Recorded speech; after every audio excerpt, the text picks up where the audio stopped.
یہ تہیہ پیدا ہونا چاہیے کہ ہمیں اصلاح کی ضرورت ہے.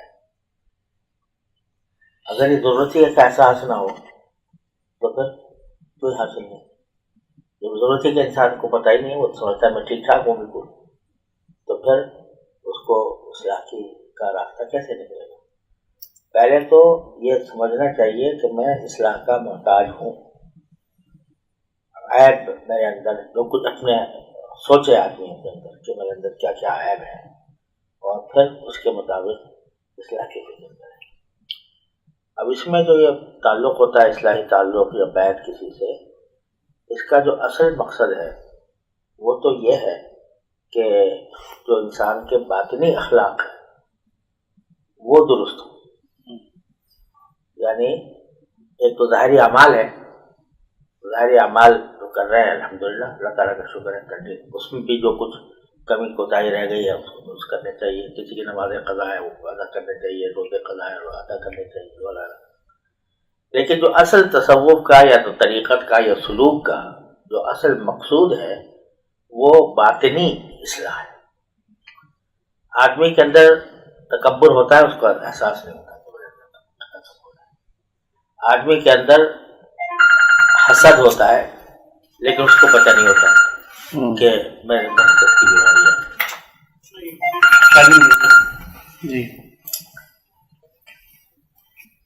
اسی طریقے سے جو ہے ریاکاری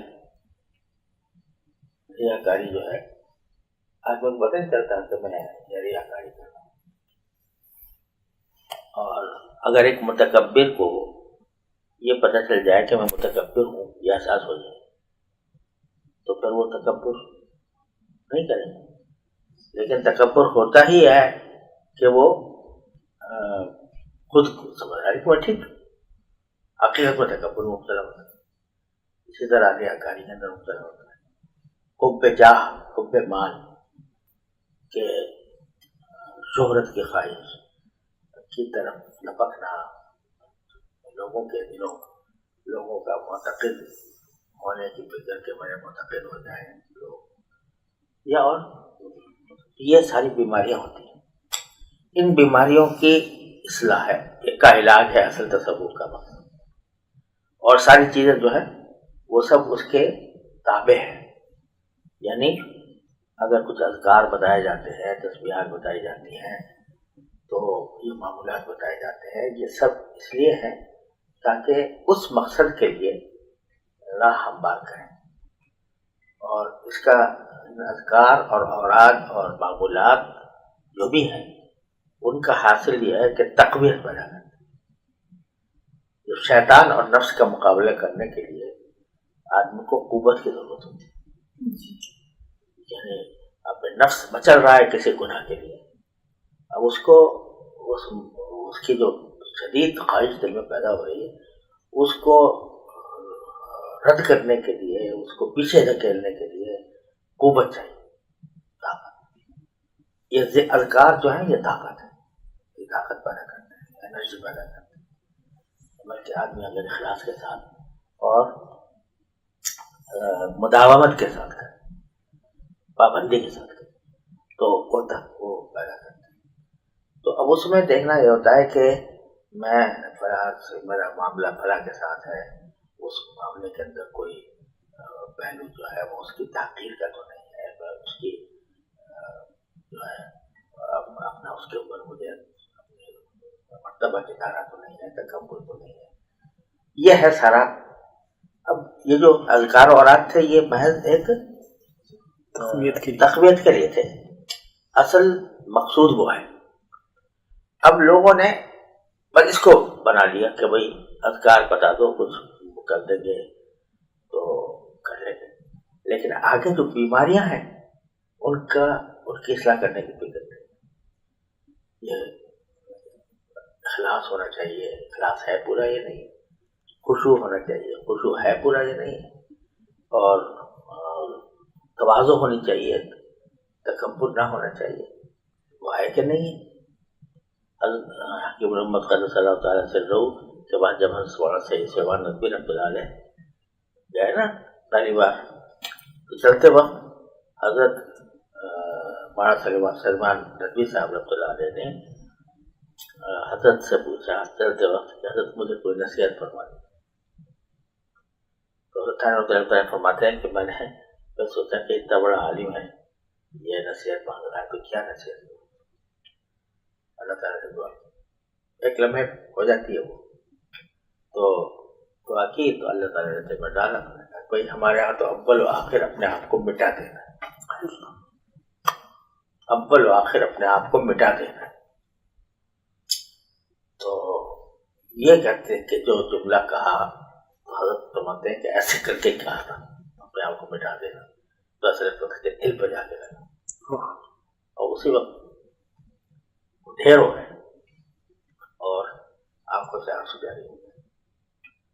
اور پھر ایسا مٹایا اپنے آپ کو حضرت مولانا کہ جوتے صاف کر رہے ہیں, جوتے سیدھے کر رہے ہیں تو خانقاہ میں آنے والوں کے. اور ایک دن ہمارے حضرت ڈاکٹر صاحب فرماتے تھے کہ ایک دن میں نے دیکھا اندر حضرت کی مرغی سو رہی تھی اور یہ آئے تھے مگر سو رہے سے دیر پیچھے کھڑے ہو کے ایک درخت کی شاخ پکڑے ہوئے اور بس حضرت کو ٹکٹے کے باندھ کے دیکھ رہے. تو حضرت فرماتے ہیں کہ میں پیچھے سے آیا تو میں نے پوچھا کیا کر رہے ہیں. کہا کہ میں دیکھ رہا ہوں. کیا دیکھ رہے ہیں؟ یہ دیکھ رہا ہوں کہ سارے عمر جن چیزوں کو علوم سمجھا کیے وہ تو جہل ثابت ہو. علوم تو ان بڑے بیان کے پاس. تو یہ جو علوم ہے نا یہ باطن, اب اسی لیے اس میں ضرورت ہوتی ہے کہ رابطے جو ہے وہ یعنی مسلسل رہے, تو پھر وہ پتہ بھی چلتا ہے کہ میرے اندر فلاں بیماری ہے تو اس کی علاج بھی ہوتا ہے. تو یہ ہے اصل مقصود.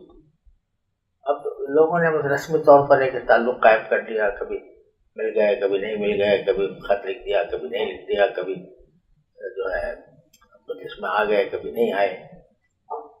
تو جو اصل مقصود تھا وہ بہت ہو گیا. تو بس پہلے اس کی اہمیت کے لیے مثلا میں امین آیا ہوں, وقت مجھے کام کیا تھا یہ کہیں تک قبول تو نہیں تھا, پر آج کے وقت مجھے کام کیا تھا وہ کہیں ریاکاری تو نہیں تھی, قیامت کے کام کیا تھا یہ حب جا کے وجہ تو نہیں ہوا. یہ جب آدمی غفلت میں ہوتا ہے تو اس کو کبھی خیال بھی نہیں آتا, لیکن جب اس راستے پر چلنے کی کوشش کرتا ہے تو پھر اس کا اللہ تعالیٰ کی طرف سے مدد بھی ہوتی ہے اور وہ پھر اس کو احساس ہوتا ہے کہ میں فلاں کام کر رہا تھا, پتہ نہیں یہ کیا تھا, صحیح تھا غلط تھا. وہ پھر پوچھتا ہے, اس سے پتہ چلتا ہے کہ بیماری ہے یا نہیں ہے. بعض اوقات ویسے ہی شبہ ہوتا ہے, بس ویسا ہوتا ہے, حقیقت نہیں ہوتی. لیکن اصل چیز جو ہے نا وہ یہ ہے, اس کی طرف متوجہ ہو. بس آج اتنی صحیح بات ہے.